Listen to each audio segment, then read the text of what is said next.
I'm gonna be honest, I never thought that I'd live to see the day where I would be sitting here and saying that Apple's RAM prices are reasonable.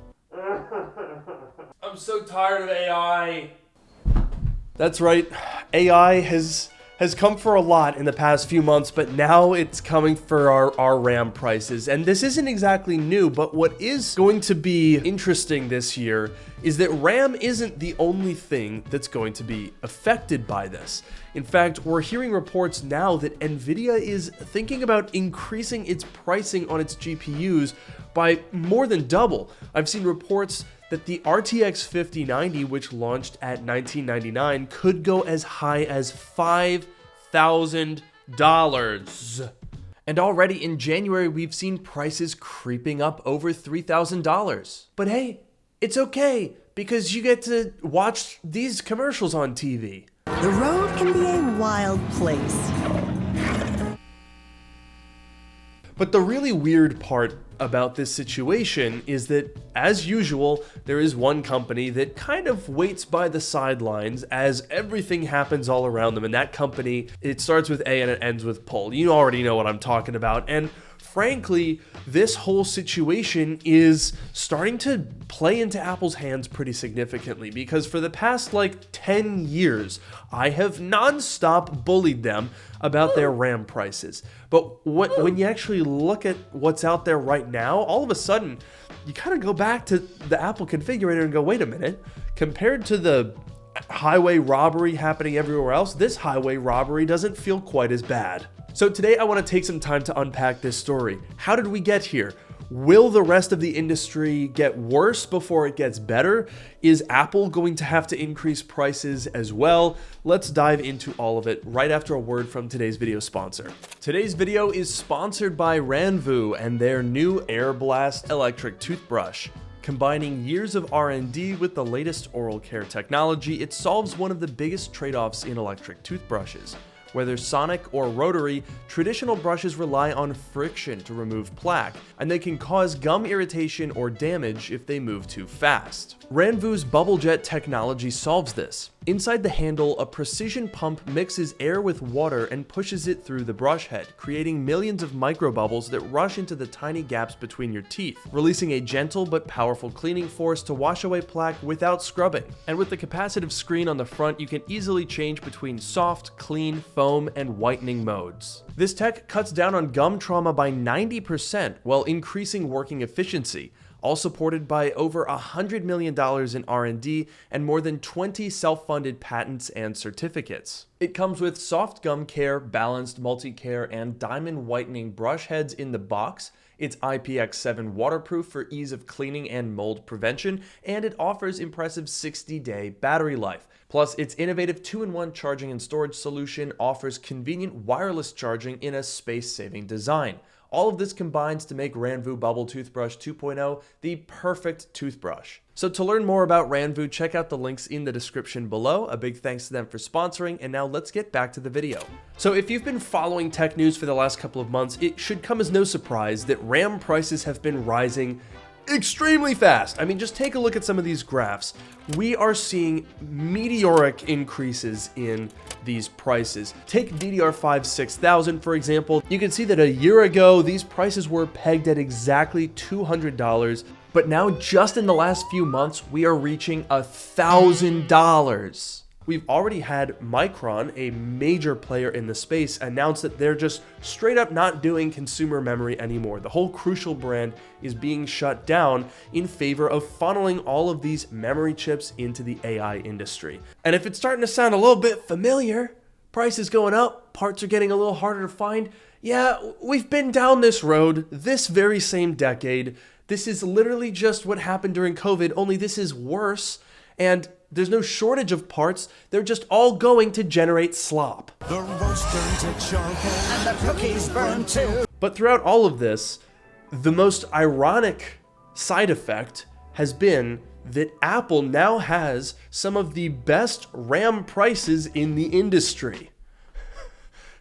End my life. Take this Mac Studio, for example. With the M4 Max, we get 48 gigabytes of unified memory, or for $1,000, we can go to 128. But let's go ahead and check Newegg. How much do you think it would cost to get 128 gigabytes of DDR5 RAM? Oh God, oh no.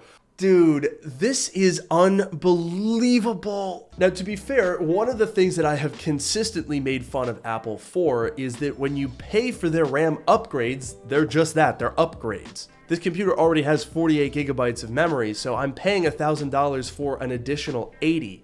That works out at $12.50 per gigabyte of additional RAM. But if you want to go out and just buy 128 gigabytes of DDR5 memory on its own, which by the way is going to be slower than unified memory by quite a lot, you're still paying $12.33 a gigabyte, almost the same as Apple's upgrade. That is outrageous. But the even more alarming thing is that RAM is not the only area where we're going to see these price increases. AMD communicated to its retail partners that they were increasing their prices, but it was at the time unclear whether that was just going to be restoring regular pricing from Black Friday and Cyber Monday.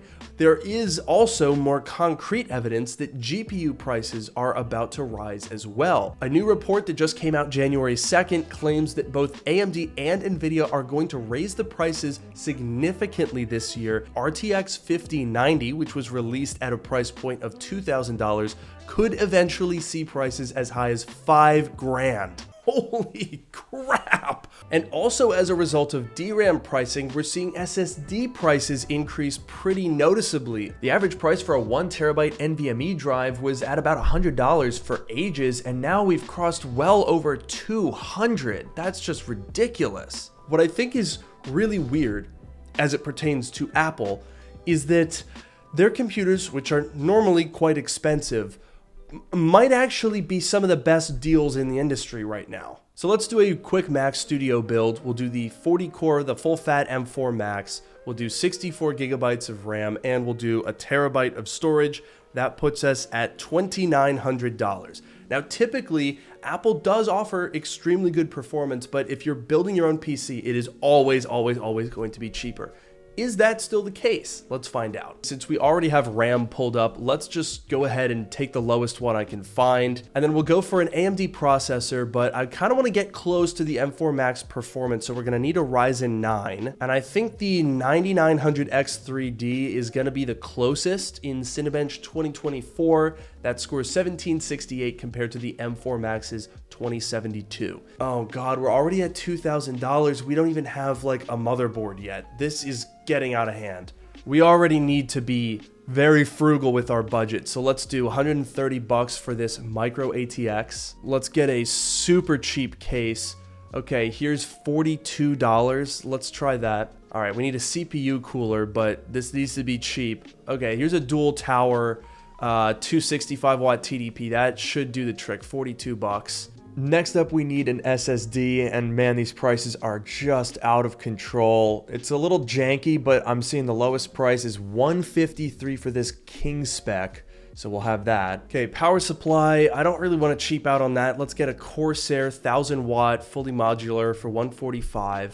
Now we need a graphics card. All right, if we're comparing this to an M4 Max, I don't think we need anything too crazy. Let's try to grab like a 5060. I swear these prices are higher than they were even just a couple of weeks ago. It looks like 360 is about the best that we're gonna get. Now, I think an M4 Max would probably beat a 5060 in a decent amount of tests. So if we go to the cart, I think we have pretty much everything that we need. Now, I'm assuming here that you're just downloading an unlicensed version of Windows 10. I'm not factoring that into the price. And even so, I mean, my goodness, we're over $3,000. This is slightly more expensive than the Mac Studio. And to be honest, it's kind of a janky build. We have a micro ATX motherboard. I think the M4 Max could outperform this RTX 5060 in a couple cases. We are also using a freaking King spec random ass SSD, and the build is going to look ridiculous in this giant case. Like, this is not a well thought out build. So of course, the big question that remains is, will Apple increase the pricing on their RAM? This is incomprehensible to me because for the entire past decade, I've been begging and pleading for them to lower the upgrade prices and give us more RAM as standard, but now we have to ask the opposite question. Will they have to raise it? I think we are going to get MacBook Pros pretty soon.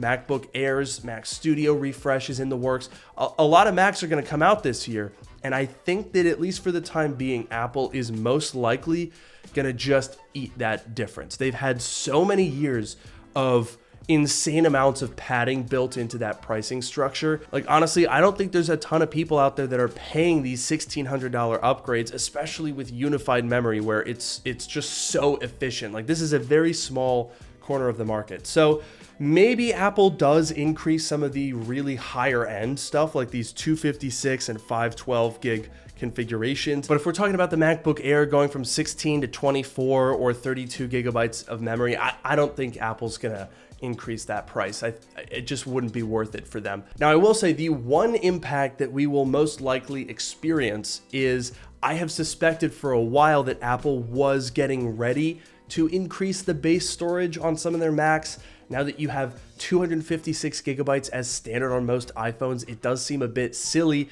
to start a MacBook Air with the same amount of storage, but I would bet now that that is not going to happen.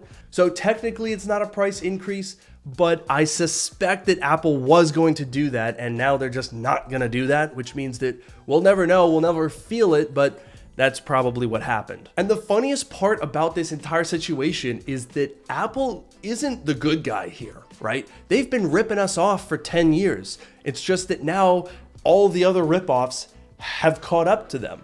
And just like with Apple Intelligence, they failed. They've just had really bad value for years. But because they are not going to be impacted as much by this AI craze, they kind of get off scot-free. They're not dumping a whole bunch of AI into their products and then having their CEO come out and say, don't use the word AI slop. Everyone's staring at Microslop and going, screw you guys. Everyone's staring at Micron, who just pulled out of consumer memory, and saying, screw you guys. They'll look at Nvidia for 2.5xing their GPU prices, or Samsung for their SSD prices going up. All of these companies are gonna be looked at and judged for what they're doing in the AI space, but Apple gets away with it.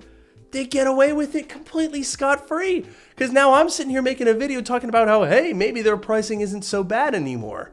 It's unbelievable. How did they manage to do this? Like, are you guys following what I'm saying here, right? They did absolutely nothing. They've just been ripping us off for years. And they failed at Apple Intelligence. And this AI thing has gotten so out of control that them failing and doing nothing makes them look better than every other tech company out there. That's what's happening. And it's just ridiculous. I can't believe it. The world of technology is in such a weird place right now. And I know I've seen some comments. People over on the Mac Rumors forum have accused me of being the old man who shouts at the cloud, even though I'm 27. And look, I get it.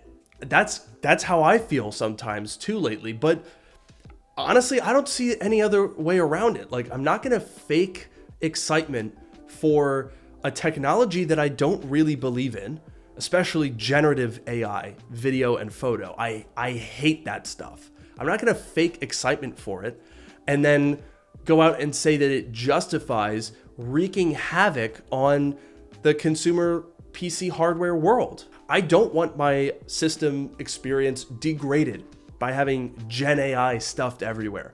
I don't want the CEOs of major companies, basically telling me to stop calling it slop. I don't want to have to justify Apple's obscenely high upgrade prices because everything else is as expensive now too.